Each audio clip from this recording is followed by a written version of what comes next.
rocking with pettyblog.com. It's your boy Silk D-O-double-G, and you are now watching the Petty Blog. I can't be on the Petty Blog.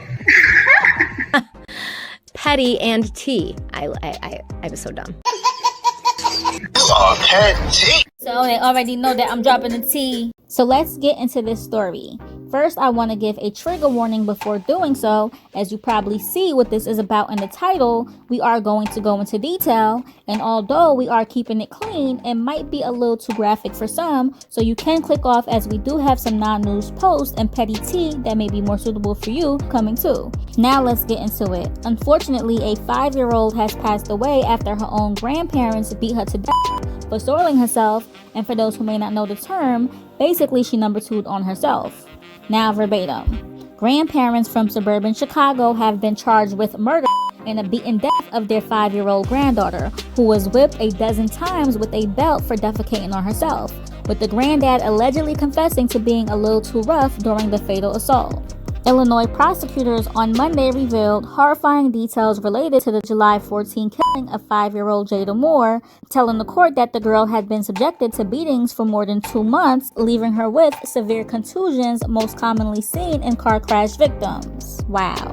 The victim's grandparents, Klent Elwoods, 62, and his wife, Lisa Jones, 57, from Park Forest, have been arrested and charged with first-degree murder in Jada's death, which the Cook County Medical Examiner's Office has ruled a homicide caused by multiple injuries due to child abuse. The horrific crime came to light when police and paramedics were dispatched to the couple's home on Osage Street after 11 p.m. Friday for a report of an unresponsive child. Elwoods was the person who called 911, admitting to a dispatcher, "I was beating my little granddaughter and now she is out of it," prosecutors said. Officers found Jada lying on the couch completely nude. Police found Jada laying on the couch naked, with detectives obtaining Jada's shorts and soiled underwear. EMTs performed CPR on the girl before she was airlifted to Comer Children's Hospital, where she died early Saturday.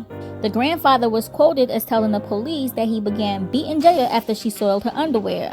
While he was riding in the back of a police cruiser, Elwoods allegedly said, unprompted, "I was a little too rough with my grandbaby." When questioned by police, Jones allegedly said her granddaughter had a history of pooping on herself, and that the last time she had a bathroom accident, Elwoods warned her that he would whip her with a belt if she were to soil herself again. The grandfather allegedly made good on his threat when he discovered Friday night that the 5-year-old had yet again gone to the bathroom on herself. Elwoods then reminded Jada what he would do to her if she defecated on herself again. Elwoods then grabbed the belt and had Jada bend over. Elwoods then proceeded to strike Jada on her buttocks between 10 and 12 times. With each blow, the child fell on the floor, her grandmother was quoted as saying. The last time she was struck, the 5-year-old did not get back up.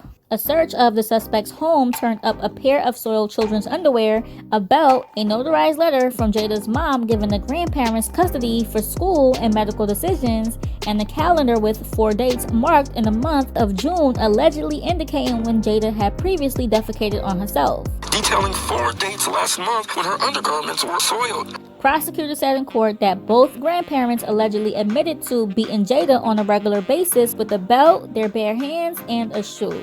An autopsy found that the little girl was covered from head to toe in bruises, abrasions, and scars in various stages of healing.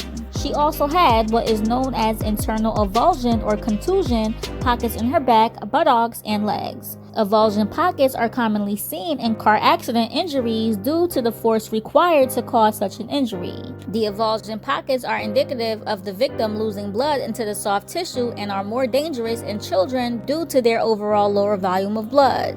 Jada additionally had bleeding in the space between her brain and skull, pointing to a brain injury.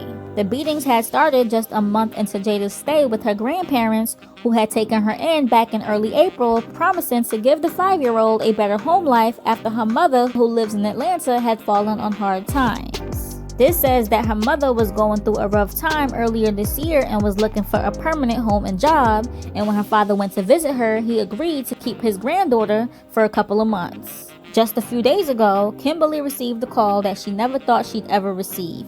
Her father was accused of her young daughter. Now, Kimberly is in Chicago and had to go to the medical examiner's office to identify her young daughter. I am all out of tears. I look at him as a monster. I don't even want to carry his last name no more. monster. I don't even want to carry his last name no more. The beating and the anger that he showed towards my daughter, I've never seen from him. I would have never sent her there. That's crazy. This is all crazy and I'm speechless. All I can say is that you can't trust your kids with anybody, and yes, sometimes even your own parents, apparently. No pun intended. She says that there were no warning signs and she'd never known her father to be an abusive man. And I do want to point out a few things though. The grandmother is not the child's biological grandmother, she's the grandfather's wife. So yeah, that's why the daughter is not addressing her, she's only addressing her father, as you noticed. Also, the neighbors in the area did hold a vigil for the little girl. And speaking of neighbors, this person wrote, "These are my neighbors, like right next door." And then she wrote, "What's crazy is we've never even seen a little girl or evidence of a little girl there. Mind you, the little girl Jada has been there since April, which is 3 months. So that would mean that when these people leave the house, they just leave their granddaughter inside, right? That's wild. You can't trust nobody. But yeah." I was beating my little granddaughter and now she is out of it. So like, just because she pooped herself at 5, you abuse her? Like, wow. As much as you feel like your granddaughter isn't potty trained or whatnot, it's not like she did it on purpose. How can you beat her for that? And that's the problem. A lot of folks be expecting perfection out of their innocent children who ain't asked them to be born when they ain't even perfect themselves at their big age. And as far as this being their grandchild, my thing is, if you don't really want the responsibility of having grandkids, then don't have kids, because it's a strong possibility that just like you willingly had and wanted them, that they would want some too. Just saying. So stop thinking that it will fully stop after 18, because that's not really how it goes in reality all of the time. And stop thinking that every child develops the same. It doesn't work like that. It just doesn't make any sense, and now an innocent child is gone at the hands of folks who were supposed to love her unconditionally. Not in time has she ever said, "Mama, I'm scared. He's hitting me. They're beating me." Nothing. And I do want to say that not every child, especially at the age of 5, is going to speak up when they're being abused. In fact, it's rare that they do. They're scared and shocked at what they're experiencing, and sometimes them adults be giving them scare tactics clearly, and other times they just know that they won't be believed. That's crazy. But what are y'all thinking? We really want to know, so leave your thoughts below. Like and share this video, subscribe to this channel, and if you haven't done so yet, be sure to hit that bell to join the notification gang. KiII.com signing out.